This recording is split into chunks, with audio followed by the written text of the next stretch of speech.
you guys know him, as I have referred to him in the past, as one of the dumbest men in America. I'm not kidding about that. So he had something to say about slavery. This ought to be good. It was the first Great Awakening that gave birth to the United States of America. It was the second Great Awakening that gave birth to the abolition movement.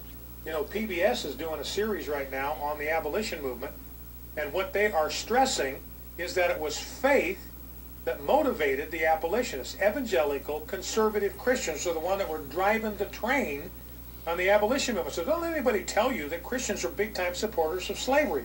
It was evangelical Christians like you and me that provided all of the energy, the drive, the intellectual firepower, and the energy to abolish slavery in the United States of America. Bryan Fischer lives in an alternate reality. I'm not kidding, man. I mean, this is a guy who everything he says is just completely counterfactual. Whatever the reality is, assume whatever Bryan Fischer says, the opposite is true. I'm not kidding. It's gotten like that with every clip we've done of him on this show, right? So let's dig in a little bit here. So it's one thing if Bryan Fischer just left it at Christians, right? If he just said, look, Christians were big helping to get rid of slavery, because that's true, right? Just like Christians were big on, expanding civil rights and a bunch of other anti-poverty things, right? But it's definitely not evangelical conservative Christians, which is what he's saying, right?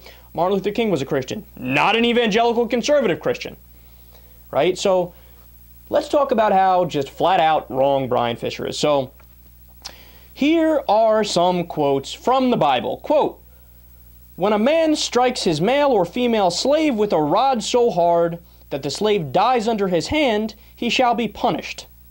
If, however, the slave survives for a day or two, he is not to be punished, since the slave is his own property." Exodus 21:20.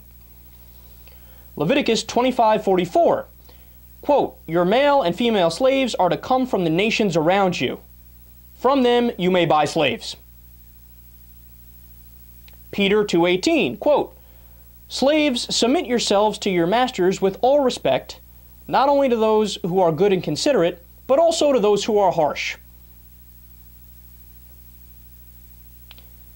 Ephesians 6:5, quote, "Slaves, obey your earthly masters with deep respect and fear. Serve them sincerely as you would serve Christ." What are you doing, Bryan Fischer? What's going on, man? I thought you believe in every word of the Bible. You're the one who said it's literally true, not me. So you're saying you have this belief system, yet you're contradicting your own belief system. Are you arrogant enough, Bryan Fischer, to tell the almighty God that he's wrong? How dare you? How unbecoming of a Christian of you. See, this is what I love about Bryan Fischer. When there's a contradiction in what he says, he doesn't give a fuck. He says whatever he wants to anyway. That's a characteristic that, on some days I wish I could not have no connection to reality like he does.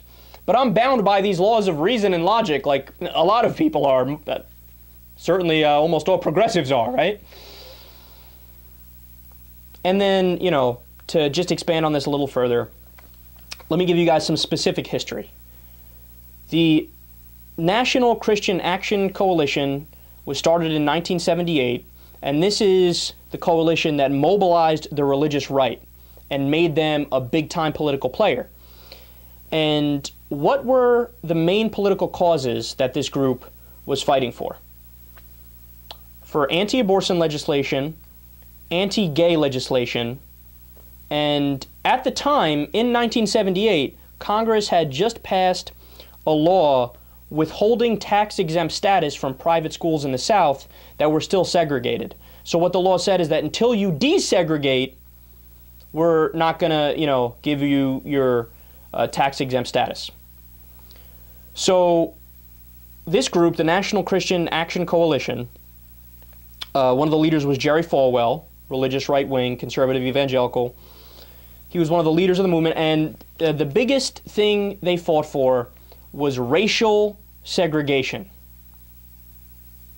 The religious right has historically always been a racist group. That's not my opinion. That's not my opinion.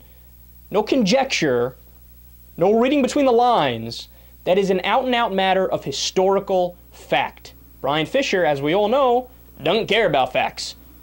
So now that, it's not tenable to be in favor of slavery or be in favor of segregation, he goes out there, he's like, no, we were totally, against those things at all times. I swear, no, I know that our entire movement was to preserve those things, but we're totally against them, man, I promise. You guys believe me yet? No, Bryan, we never believe a word that comes out of your fucking mouth. You're ridiculous.